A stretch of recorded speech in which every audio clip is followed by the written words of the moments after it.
वालेकुम स्टूडेंट्स। आज हम लोग पढ़ेंगे वर्ण एवं मात्राएं, चैप्टर 2 क्लास 2।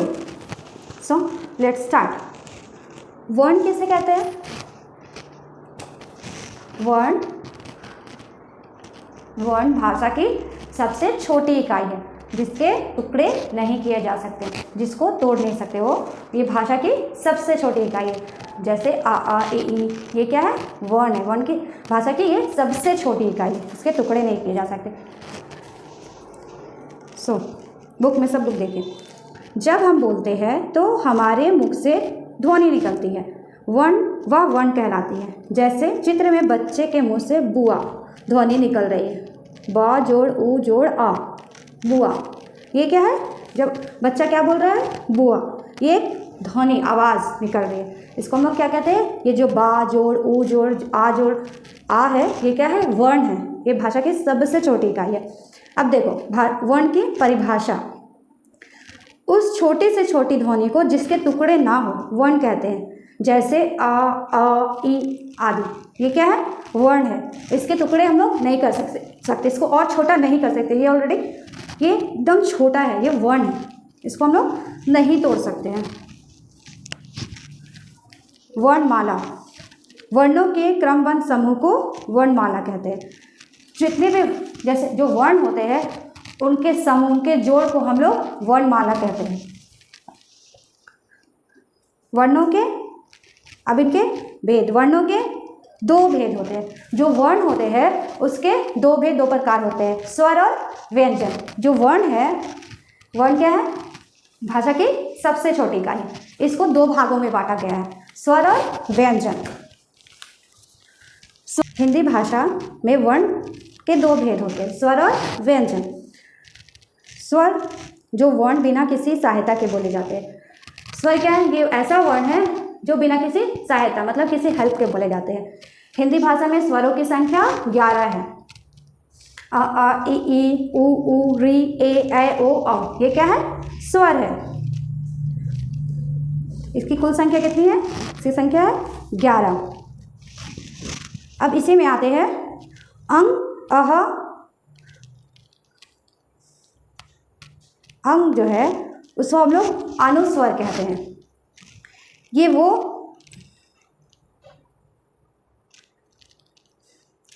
अब आते हैं अनुस्वर। अंग जो है वो अनुस्वर है।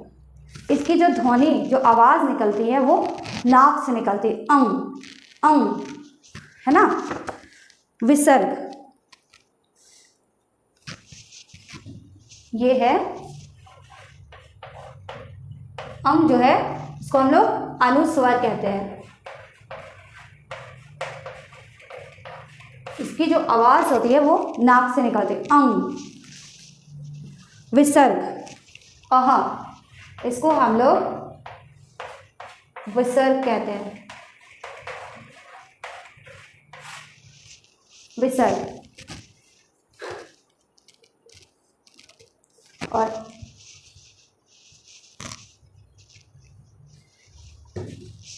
जो विसर्ग है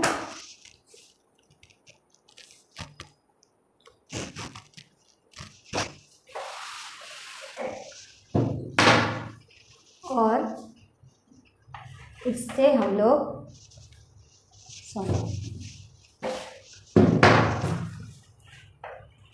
कहते हैं अनुनासिका, चंद्र बिंदु। ठीक है। जैसे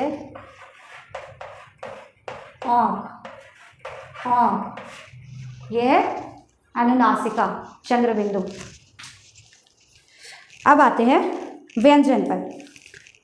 अभी हम लोगों ने ऊपर पढ़ा हिंदी भाषा में वर्ण को दो भागों में बांटा गया है, स्वर और व्यंजन। स्वर के बारे में मैंने आप लोगों को बताया। अब हम लोग आते हैं व्यंजन। जो वर्ण स्वर की सहायता से बोले जाते हैं व्यंजन कहलाते हैं। जो वर्ण, व्यंजन को बोलने के लिए स्वर की सहायता लेनी पड़ती है। इसको हम लोग, इसमें कुल व्यंजन कितने होते हैं? कुल व्यंजन 33 होते हैं, जो इस प्रकार है। देखो कवर, ये इनके नाम दिए हुए हैं। क से लेके अंगा तक है कवर, चा से लेके यहाँ तक है ये जो क से लेके माँ तक होते हैं जो व्यंजन आते हैं उसको हम लोग स्पर्श व्यंजन कहते हैं। अंतस्थ व्यंजन य र ल व, ये क्या है? अंतस्थ व्यंजन, जिनके ये जो व्यंजन होते हैं इसके उच्चारण मतलब जब हम लोग इसको बोलते हैं तो इसका जो जीभ का जो अगला भाग होता है वो मसूड़ों को छूकर हवा निकल जाती है। जैसे य र ल व, ये जबान मसूड़ों को टच करती है।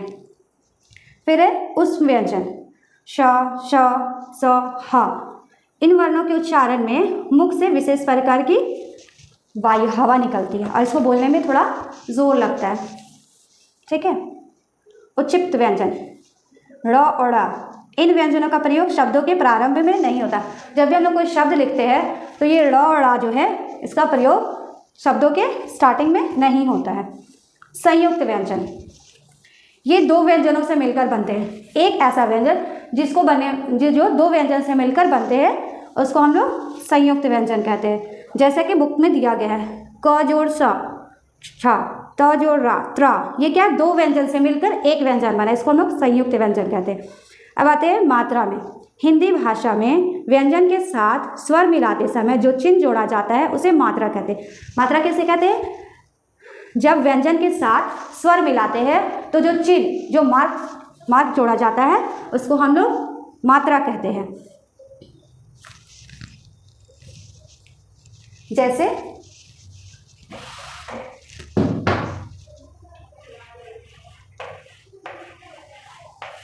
फूल, ये व्यंजन है और ये क्या है?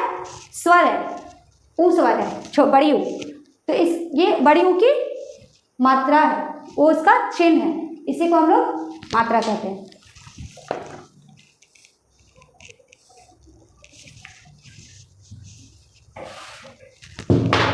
जैसे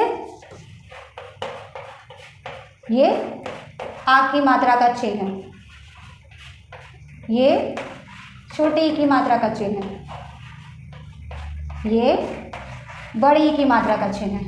ये स्वर है और ये इसकी मात्रा है, इसका चिन्ह है। ठीक है। देखो बुक में दिया हुआ है, स्वर दिया हुआ है, मात्रा दिया हुआ है, व्यंजन के साथ बने व्यंजन दिया, मात्रा के साथ बने व्यंजन, मात्रा सहित बने शब्द। अब आते हैं हम लोग यहाँ विशेष। विशेष में क्या लिखा है? आ स्वर, ये आ,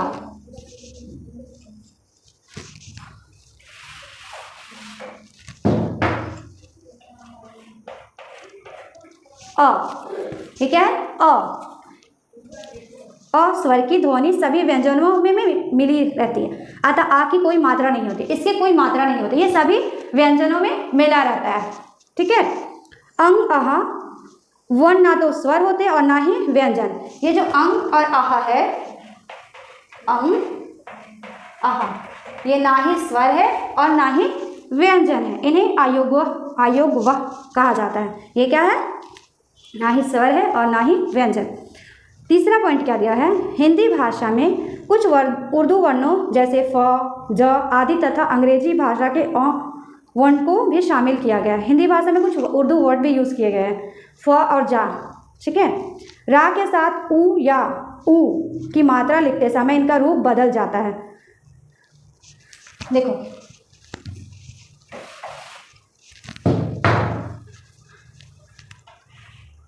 जब हम लोग फा में ऊ की मात्रा ऐसे लगी, ठीक है, लेकिन रा में इसकी मात्रा, इसके लिखने का जो रूप होता है वो चेंज हो जाता है। रूप रा में हमेशा मात्रा ऐसे लगती है इसके बीच में। पांचवा पॉइंट है स्वर के बिना व्यंजन को लिखने के लिए व्यंजन के नीचे टेढ़ी रेखा खींची जाती है, इसे टेढ़ी रेखा को हलंत कहते हैं, जैसे क, ग आदि। स्वर के बिना जब हम लोग व्यंजन को लिखते हैं, जब हम लोग स्वर का यूज़ नहीं करते और व्यंजन को लिखते हैं तो हम लोग इसके नीचे एक टेढ़ी चिन्ह लाइक दिस, ये चिन्ह लगाते हैं, इसको हम लोग हलंत कहते हैं। सो आई होप आप लोगों को चैप्टर समझ आया होगा, इसको अच्छे से याद करेंगे। ओके, और ध्यान से आप लोग भी एक बार चैप्टर को पढ़िएगा। So thank you students.